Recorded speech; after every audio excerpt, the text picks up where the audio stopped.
Ya, buenos días. Buenos días. ¿Qué pasó?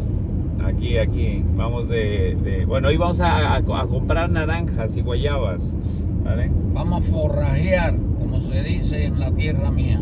Bueno, Vamos al forrajeo. bueno, él es Gonzalo Moreno, mi suegro, todo el mundo le decimos el abuelo. Ya, ¿cuántos años cumpliste, Gonzalo? 70 abriles. 70 abriles. Yo 47 y soy Jimmy Melo, el creador de contenido y el creador de Academia de mi vida. Bueno, y vamos a hablar con Gonzalo, ya que tenemos aquí un buen tiempo para llegar allá al Naranjal. Vamos a hablar un poquito de lo que es la experiencia, ¿no? Con 70 años yo creo que tú tienes mucha experiencia, ¿no? No solo en tu trabajo, no solo en tu profesión, no solo en lo que es llevar una vida en pareja, en todo. Entonces, más o menos, ¿qué es para ti la experiencia? O sea, de todo lo que has vivido, porque tú también ahí has estudiado, ¿no? Bueno, la experiencia no es más que el paso del tiempo e ir adquiriendo conocimiento. Eso es experiencia. Y según la actividad que uno realice, a medida que va pasando el tiempo, se va aprendiendo en cualquier tipo de actividad. Nosotros, bueno, hemos estudiado varias cosas y al final, hace ya casi 30 años, nos quedamos en el giro de la construcción, mayormente reformando viviendas, aunque hemos hecho algunas obras desde cimentación, pero a lo que más le hemos tirado, como se dice vulgarmente, es al tema de la reforma. Un poco que ya dominamos bastante este tema, entramos en este giro porque nosotros, antes de dedicarnos a esta actividad final de obra, impartíamos clases de formación profesional, es decir, que teníamos ciertos conocimientos de la actividad, y en formación profesional dimos la asignatura se comparte de varios temas que tienen que ver con las obras, como está dado el tema de construcción civil, el tema de electricidad, el tema de carpintería. Es decir, que son varios temas que se imparten, dibujo técnico, que fue una de las cosas que más di, el dibujo técnico. Y bueno, después nos dedicamos a este tema y ahí empezamos, inclusive saliendo nuevos. Hace 20 años hay muchos productos de ahora en la construcción que no se conocían y que había que estudiar. Y fuimos a través de catálogos, fuimos estudiando los productos que iban saliendo, y que en estos momentos, en la actualidad, hay una cantidad de productos para la construcción, para hacer de todo sin tener que inventar como había que inventar anteriormente.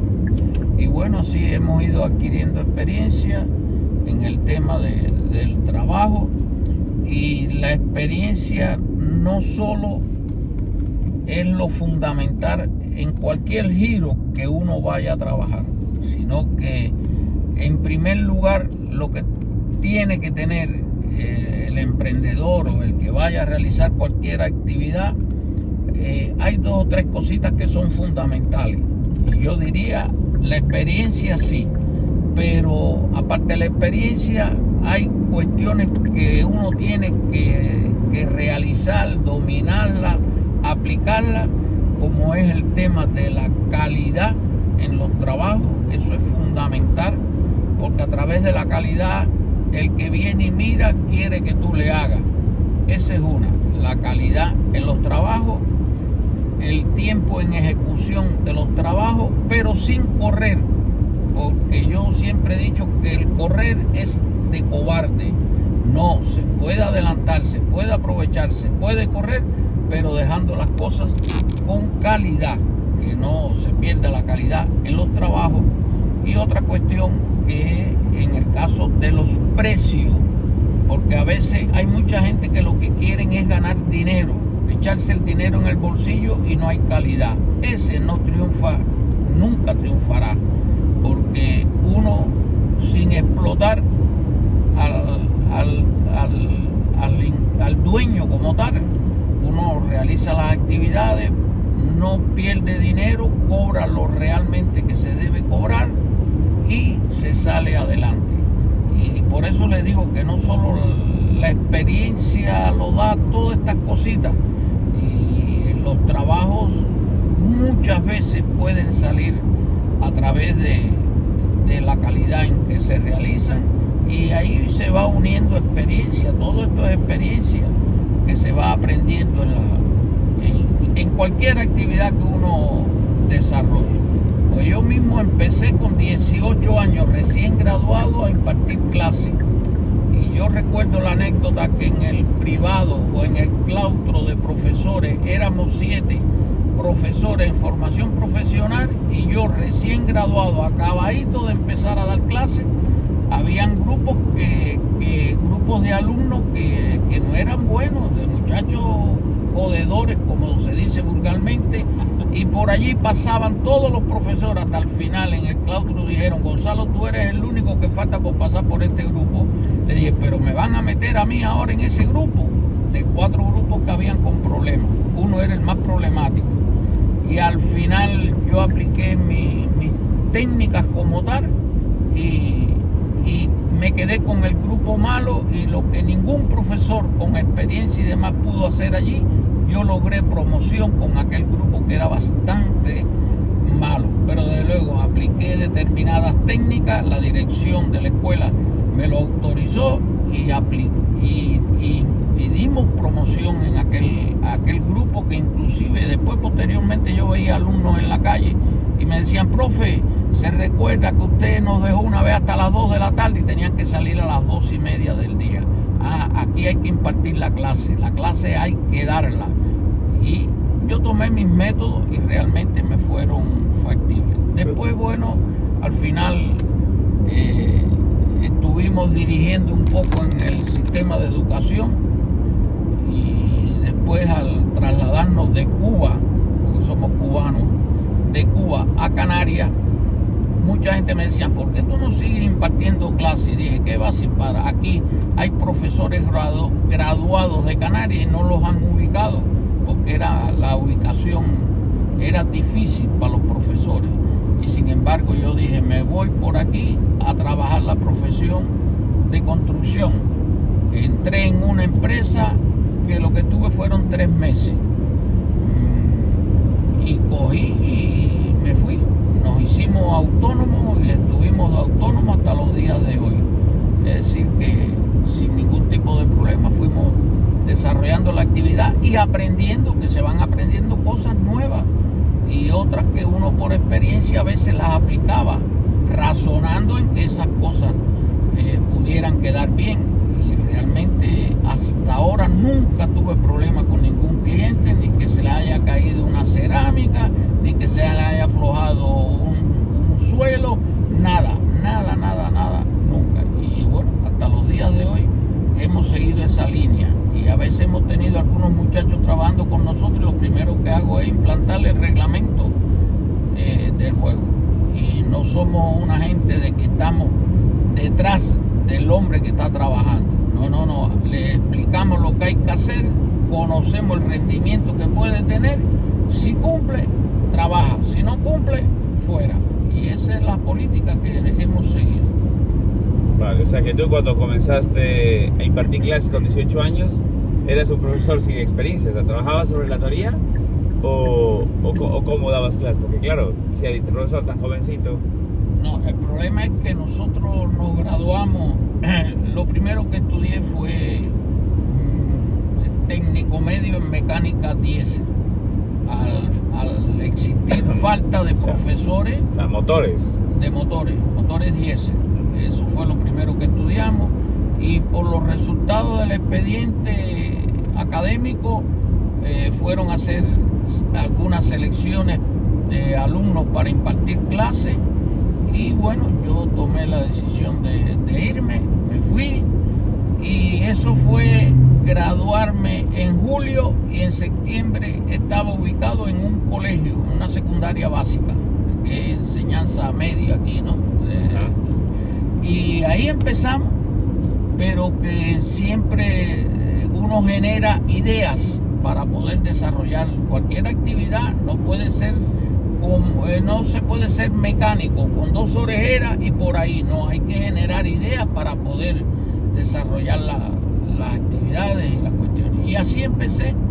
En el mismo claustro ese de profesores que yo les mencionaba anteriormente, me fueron asesorando, me fueron ayudando, y yo tenía una forma de que en ese momento se llamaba la planificación de la clase, era el planeamiento de clase, y yo tenía un tipo de carpeta con unas características, con unas condiciones de todas las clases que tenía que impartir desarrolladas en aquella carpeta, que hasta los propios profesores viejos allí en el privado donde estábamos se quedaban locos.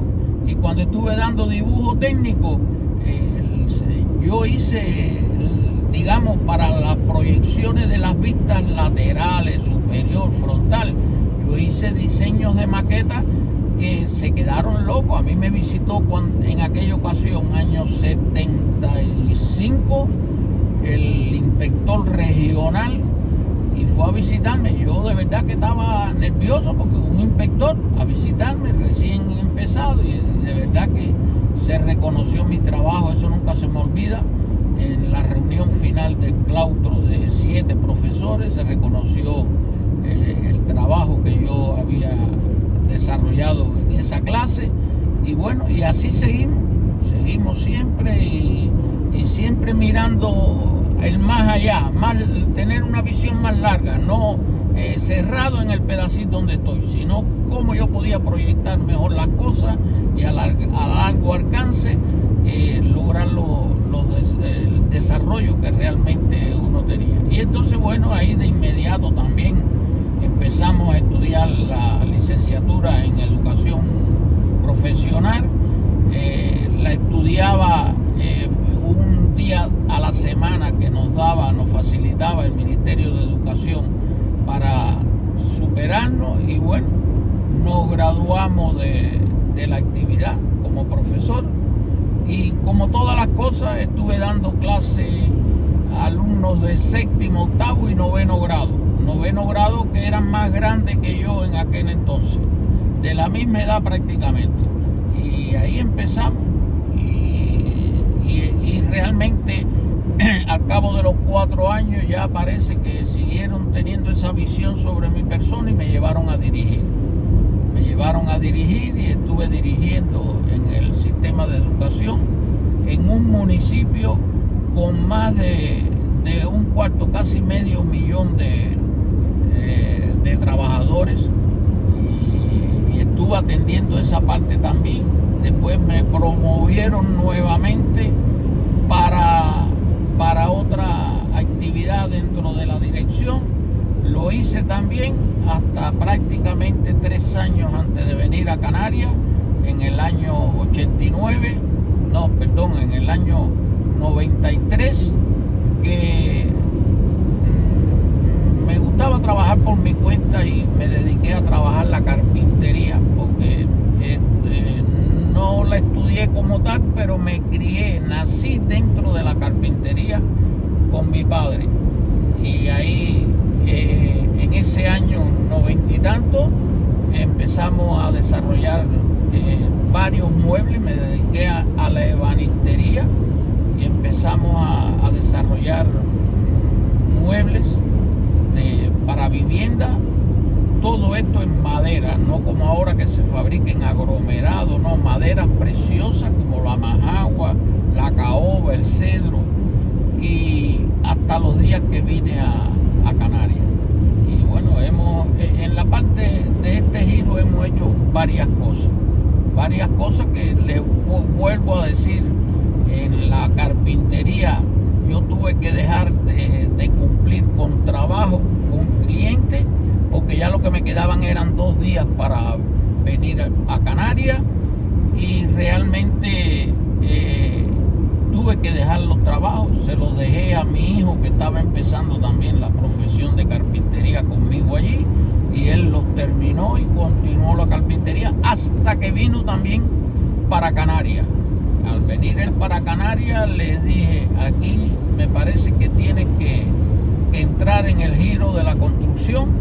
Empezó conmigo en el giro de la construcción y en estos momentos se ha quedado con la empresa que teníamos en Canarias y la está dirigiendo, la está llevando él, y que en estos momentos tiene 7 trabajadores trabajando para la construcción. Y cuando hablamos trabajando para la construcción, aparte de la reforma y demás, nosotros empezamos trabajándole al Ayuntamiento de Candelaria, un municipio de Tenerife, y él se ha quedado con los trabajos que todavía hace ya 4 años que se le está trabajando a ese ayuntamiento, pero entró a trabajarle también a Hacienda.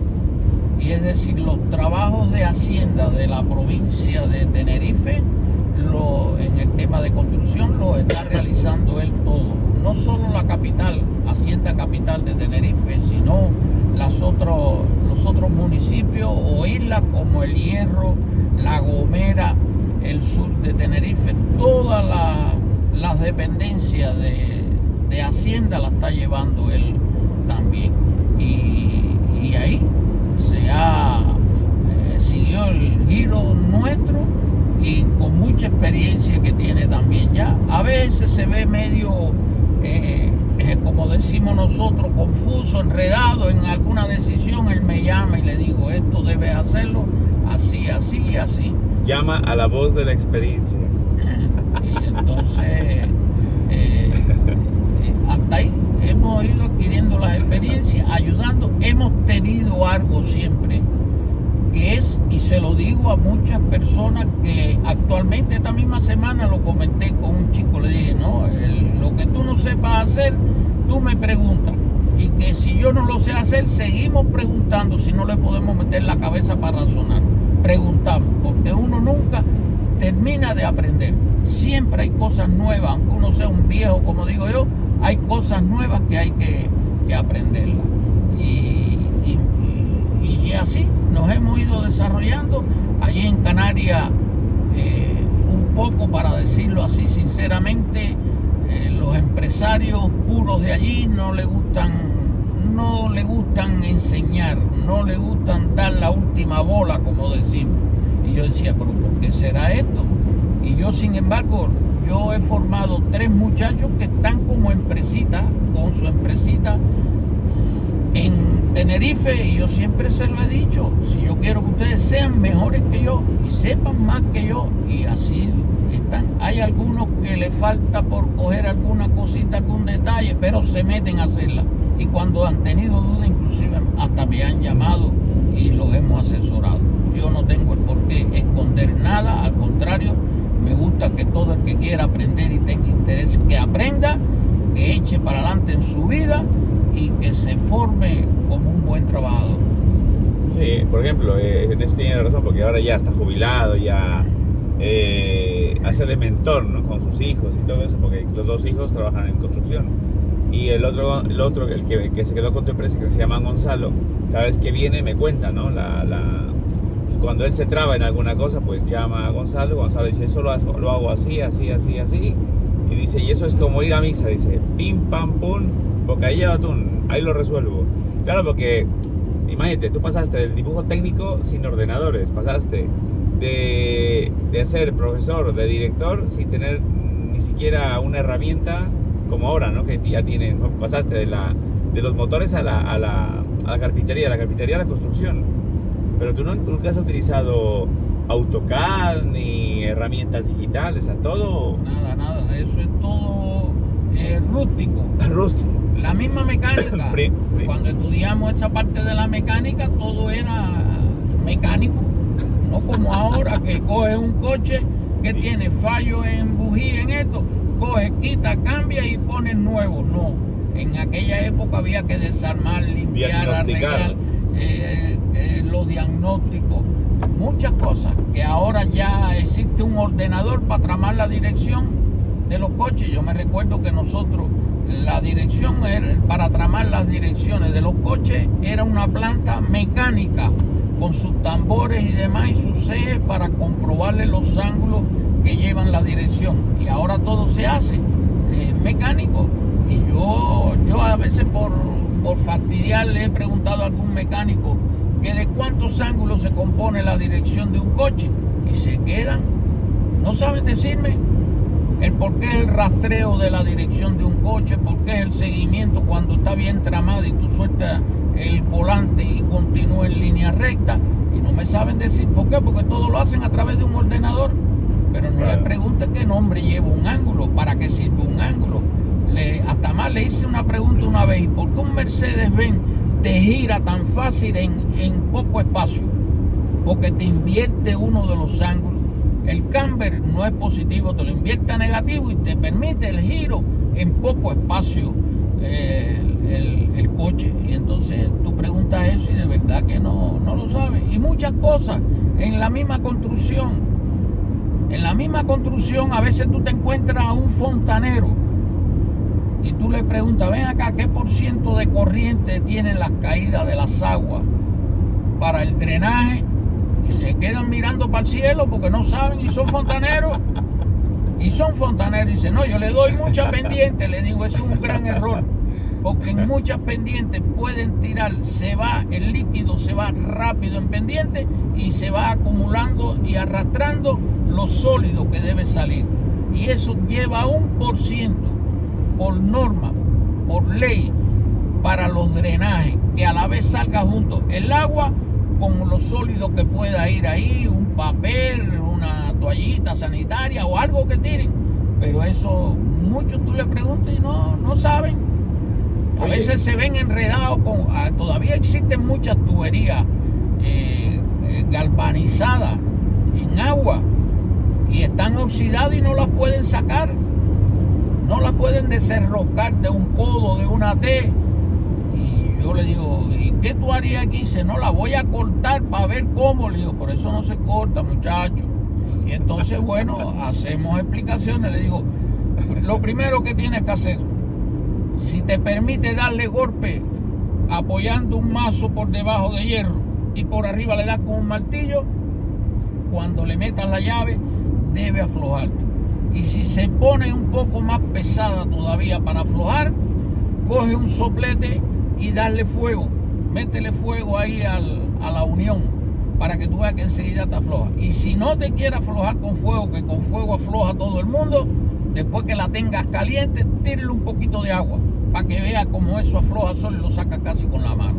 Pero eso no lo sabe mucha gente. Y a veces los mismos muchachos allá de los muchachos que se han formado me preguntan y ellos me dicen: jefe, tengo un problema aquí, tengo que sacar una tubería, está en un lugar que ni golpe ni nada le puedo dar. Digo: búsquete el soplete de las soldaduras de cobre o de plata y métele un poquito de fuego y trata de sacar. Efectivamente, al momento la sacan, pero son cosas que uno con el tiempo, la experiencia, el tiempo nos ha dado todo esto y es la experiencia que vamos acumulando. Y ustedes en Cuba no tenían tanta herramienta, o sea, tienen que trabajar con lo que había. No, herramientas inventándola. Herramienta inventándola, porque a veces ni una llave 13, una llave 12 para sacar un tornillo. Había que estar calzándola para poder aflojar. Y así. Incluso inventándose piezas de coche, porque ya no había piezas, porque no se dejaban importar o porque no había dinero, y ustedes tienen que inventar la pieza del coche, de otro coche, o recortarla o meterla. Ahí yo tengo una historia también, pero no la voy a contar ahora porque si no se convierte esto en historia. Hombre, podríamos hacer un canal para que asesores a la gente, por ejemplo, lo del tubo, lo del otro, y sería bueno porque hay mucha gente que no sabe, como por ejemplo lo de la lavadora, por ejemplo, que es algo tan fácil. El desagüe de la lavadora, yo he visto desagües muy altos, en el medio o muy bajos, que los que están bajos al final se riega. Entonces, cuando va un fontanero a poner esa lavadora de alguna empresa que viene, dice: esto está mal. El otro dice: no, sí, eso está bien, yo lo puse y eso funciona así. ¿Por qué la lavadora, cuando saca el agua, el tubo va hacia arriba? Eso tiene su medida también.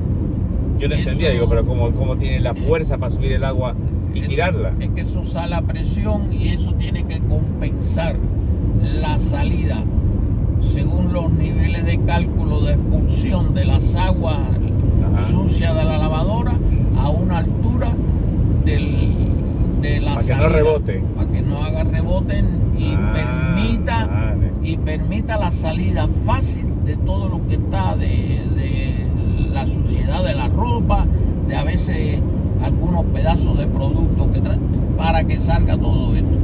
Y entonces hay barbaridades. Yo me he encontrado la lavadora que la acoplan a un bote sifónico de un baño, porque tienen la lavadora en el baño, pero quien dijo eso no puede ir acoplado, porque la lavadora te tira agua a presiones. Claro, se la en saca. un futuro te la va a tirar en el bote sifónico, viene la revolución del agua y si puede estar muy bien sellada la tapa y no se sale, pero eso con el tiempo tiende a salir o a La filtrar presión el agua, la presión. afloja. Eso no puede ir, eso tiene que ir directo a la salida, al exterior ya, y que siempre si está en el baño se acopla ya a la salida del tubo del váter. Pero hay mucha gente que no, que le faltan detallitos de estos que no lo acaban de coger. O sea que para resumir, la experiencia también está basada en prueba-error, porque tú no tenías una máquina de diagnóstico que te diga, señor Gonzalo, vaya aquí, toque aquí. Claro. Era quitar, poner, ahora va bien, no, pero ahora gira menos. Vamos a aflojar, vamos a cambiar el ángulo. Ahora gira mejor, pero es inestable. O sea, llegar al punto donde ya funciona, eso te deja a ti en tu cabeza una serie de pasos para decir, ahora vamos a hacer las cosas, pero sin gastar tanto tiempo, porque al final de cuentas, sea en el motor, en la madera, porque hay madera que imagino que por mucho que la trabajes bien, puede que el peso la astille, o puede que a la hora de hacer el encolado no te pegue bien, porque es una madera que tiene mucha humedad o grasa, yo qué sé. Está verde. O está verde. Entonces, por ejemplo, hay sillas que todavía veo en los pisos que parecen recién sacadas del taller, o sea, nuevas, y han pasado una vida larga. Lo único que cambiarle es el tapizado, pero la madera sigue exacta. Pero claro, eso era a mano, ¿no? Todo eso. ¿Y el torno cuándo apareció más o menos? El torno lleva tiempo. Yo realmente conocí el torno desde que entré en este giro, cuando yo estaba, cuando empecé a dar clases de formación profesional. Ya yo en la escuela había torno de madera. Yo pienso que el torno lleva mucho tiempo. Sí, porque es mecánico eso, ¿no? Eso no es... Es un torno mecánico. Entonces, ¿qué pasaba? Que en esa época de los años 70 y tanto, los tornos, tú torneabas una pata de una silla o lo que fuera y tenías que hacerlo con compás, midiendo los ángulos de cada bola o de lo que fuera, sí, con un compás. Ya no, ya el existe... compás de dibujar, ¿no? Sí, el compás, no el compás de dos patas de dibujar. Entonces ya no, porque ahora los tornos vienen que tú la plantilla la montas como hacer una llave de una casa. Pones la llave en la máquina de laboral, vas girando hacia un lado y al otro la palanca donde te van desbastando la llave y te hace la llave de tu casa. Pues los tornos en estos momentos son iguales. Tú montas como plantilla frente en la parte de atrás de donde estás torneando, montas esa plantilla y tú vas con la misma, si lo estás haciendo manual, vas con la cuchilla o el formón o escoplo y vas dándole la forma hasta que llegue a la plantilla que tiene. Ahí es mucho más fácil hacerlo. Y como eso ya lo hay, que te lo hacen solo sin tener tú que hacerlo. Montas la cuchilla y la cuchilla va entrando y saliendo y te saca las plantillas. Pero antes no había nada de eso. Habían torneros que de verdad tú le llevabas la muestra de una pata de una silla y le llevabas para hacer, digamos, vas a hacer 4 sillas, le llevabas las 12 patas y te quedaban igualitas, porque eran torneros de verdad especialistas y lo hacían a base de compás, de medida. Madre. Y nosotros, yo cuando trabajé en la carpintería, en la ebanistería, lo que más hice fueron muebles. Empecé por unas mecedoras tipo colonial, que son todas torneadas y talladas, y yo a veces yo producía por serie, hacía 6 sillones, 8, 10, y yo elaboraba madera para esa cantidad de sillones. Se las llevaba al tornero, le decía, aquí tiene tantas patas. Se erizaba porque yo cada vez que llegaba allí era para que estuviera trabajándome una semana en tornería. Y bueno, ya yo recogía, ensamblaba. Pero lo que decía Jimmy hace algún momento, la madera, para que la cola agarre y no se desencole, tiene que estar seca. Para aplicar un taladro o un agujero para poner un taco de madera, si no está seca, por muy buena que sea el agarre de la cola, se afloja con el tiempo. Y eso es fundamental. Y yo puedo poner hasta un ejemplo con mecedora. Yo le hice a una persona 2 mecedoras de madera de majagua, que es una madera especial para eso, por calidad y por color. Es una madera que yo la combinaba, porque una madera que es color verde, según el tiempo la madera es verde, más oscuro, menos oscuro, con las costaneras en blanco, y yo siempre buscaba las combinaciones para que me salieran los 2 colores en los torneados y demás, que yo quedaba precioso. Pero yo hasta que no estuviera seca no cortaba y no mandaba a tornear, y ya después era taladrar y aplicarle los tarugos y demás. Y yo recuerdo que esa señora que le hicimos 2 mecedoras me viene a ver a la casa que se le había zafado una mecedora, y yo me quedé así, le dije, que se le zafó una mecedora, se desencoló. Y dije, no puede ser. Y entonces yo tenía 2 mecedoras delante de mí cuando ella vino, y cogí una mecedora y la paré, la levanté en peso, y por la punta de uno de los balances la tiré contra el piso, dándole golpe. Le dije, ¿tú crees? Mira, ni se ha partido, ni se ha aflojado. Tráeme acá la mecedora. Cuando me la llevó, resulta ser que le habían dado golpe, la habían tirado contra el piso y la habían partido. Le dije, mire, esta mecedora, usted me disculpa, pero la cogieron por la parte de atrás y le dieron un golpe contra el piso. Y después me enteré que efectivamente uno de los hijos, que era medio loco, cogió la mecedora, se encabronó y la tiró contra el piso y la desbarató. Pero yo, cada vez que hacía lo mismo que puertas de calle en maderas macizas de cedro, yo las hacía, y esas puertas las podías coger y tirarlas atravesadas contra uno de los largueros, que eso ni se aflojaba. Era como si fuera un cuerpo sólido de madera. Y todo siempre tiene su técnica. La experiencia hace al maestro. Bueno, pues nada, se acabó el tiempo. Nos vemos. A ver, vamos a pensárnoslo bien. De pronto, esa experiencia que tiene Gonzalo de todo lo que le ha pasado en esta vida, yo creo que hay que documentarlo, porque si le hablas de madera, te habla de madera. Y sabe porque lo ha hecho. Si hablas de motores, te habla de motores. Si hablas de construcción, de construcción. Si hablas de amores, pues ahí tiene capítulos todavía con más experiencia. Pero eso no vamos a hablar hoy, Bueno, Gonzalito, gracias. La verdad que es un placer siempre hablar con este hombre, porque tiene muchas cosas que enseñar. Y lo bonito es que hace como yo, ¿no? Que regalamos esa información a la gente, pero a la gente, cuando es gratis, ¿sabes qué hace? No la valora. Pero cuando viene una persona a darte formación y pagas 2.000, 3.000 euros para que este señor te diga todas las técnicas de la madera, cómo encolar y tal, y cómo usar los tornos modernos, y siempre basándose en la experiencia, en